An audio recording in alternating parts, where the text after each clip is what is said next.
isaan kun hundi isiniif barbaachisoo akka ta'an abbaan keessan inni samiirraa beeka. Wangeela Maatiyos boqonnaa 6 lakkoofsa 32.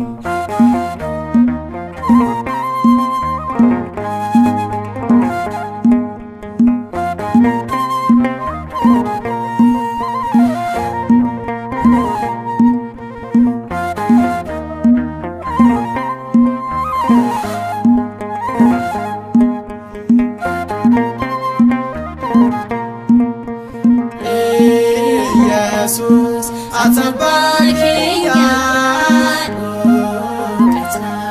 kata jinga ebumsa ketin gudane sorata baruyane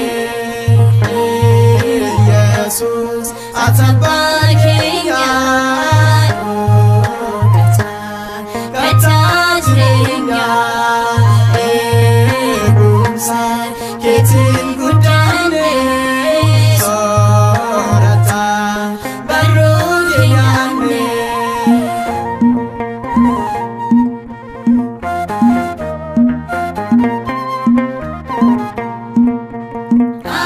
amala kenya dandisi janana situga kese sindamari isagalisa demsikenya simatisa demsikenya simatisa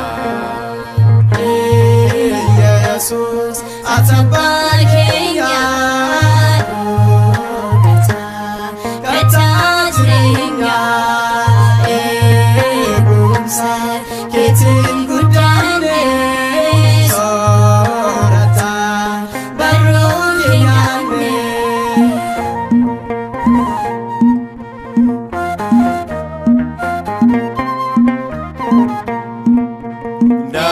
darmamru sandenu nabda yo kufre sason kabda tabakinya banan satati milikenya sinabate milikenya sinabate Jesus atabakia kata jinga ebumsa ketin gudane sorata baruyane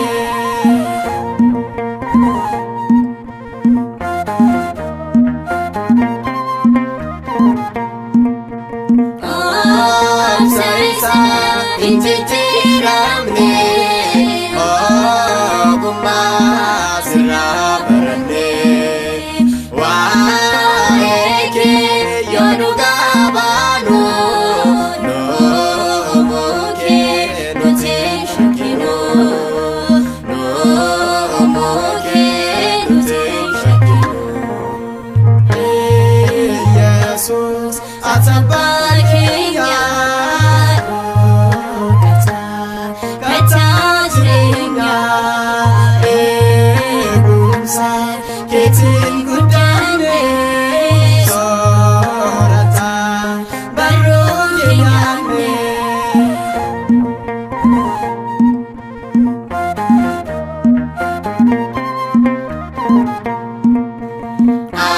akake matunu bate on make nurabayete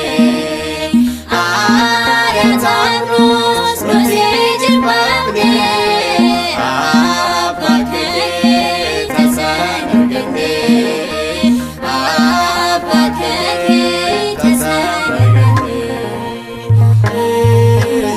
Jesus atabakia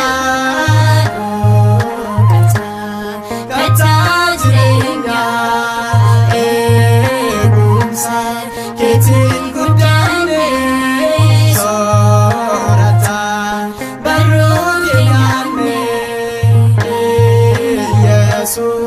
Atabakiya kata jiringa egumsa ketin gudane sorata baruyame